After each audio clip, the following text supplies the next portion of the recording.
പതിവിൽ നിന്നും വ്യത്യസ്തമായിട്ടുള്ള ഒരു ഗിഫ്റ്റ് ഐറ്റമാണ് കേട്ടോ ഇത്. വന്നിട്ട് നമ്മളെപ്പോഴും വൈഫ് ഹസ്ബൻഡിന്, ഹസ്ബൻഡ് വൈഫിനൊക്കെ കൊടുക്കുന്നതല്ലേ. ഇത് വന്നിട്ട് ഒരു ഫ്രണ്ട് കൊടുത്താണ് കേട്ടോ. ഒരു ലോങ് ഡിസ്റ്റൻസ് ഫ്രണ്ട്ഷിപ്പ് മെയിൻറ്റെയിൻ ചെയ്യാൻ വേണ്ടിയിട്ട് അങ്ങ് ബാംഗ്ലൂരിലുള്ള ഒരു ഫ്രണ്ട്, ഇങ്ങ് ദുബായിലുള്ള ഒരു ഫ്രണ്ടിന് ഒരു ഗിഫ്റ്റ്. ആൾക്ക് ഇഷ്ടപ്പെട്ട ഒരു പെർഫ്യൂമും പിന്നെ നട്ട്സ് ചാറും ഒരു സിമ്പിൾ കാറും. ഇതാണ് നമുക്ക് ഡയറക്റ്റ് പോയിട്ട് കൊടുക്കുന്ന വീഡിയോ കണ്ടാലോ. വൈഫ് ഓൾറെഡി ഒന്ന് കിട്ടി.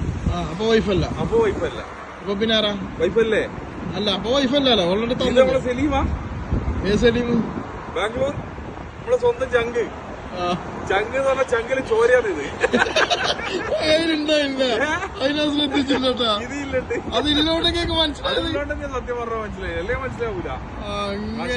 സർപ്രൈസ് ആയി, ഭയങ്കര സർപ്രൈസ് ആയി. കാരണം ഒരിക്കലും പ്രതീക്ഷിച്ചില്ല. ഇവന്റെ പ്രതീക്ഷിച്ചില്ല. അല്ല, എന്നോട് പറഞ്ഞ ആൾക്ക് കത്തൂലെന്ന് പറഞ്ഞു. പക്ഷെ സാധനം ഞാൻ ശ്രദ്ധിച്ചില്ല. കഴിഞ്ഞില്ല. അതിന് മുമ്പ് ഫോട്ടോ ഉണ്ടാ ഇതാ ഈടെ ഇങ്ങനെ വെച്ചിട്ടുണ്ടല്ലോ. അപ്പൊ ഇവന്റെ ഉണ്ടെങ്കിൽ പിന്നെ നമ്മളൊന്നും പറയണ്ട. എല്ലാ കുരുത്തക്കെട്ടും ഒന്നിച്ചിട്ടുണ്ടോ? നല്ലത് ചെയ്യാനും മോശം ചെയ്യാനും ഒന്നിച്ചിട്ടുണ്ടാവും. ഒരിക്കലും ഇല്ല. ഈ ഗിഫ്റ്റ് ഞാൻ ഒരിക്കലും പ്രതീക്ഷിച്ചില്ല. പക്ഷെ ഭയങ്കര സന്തോഷമായി. അടുത്ത ഓർക്ക് പ്രിപ്പയർ ചെയ്യണം എന്തെങ്കിലും. Thank you.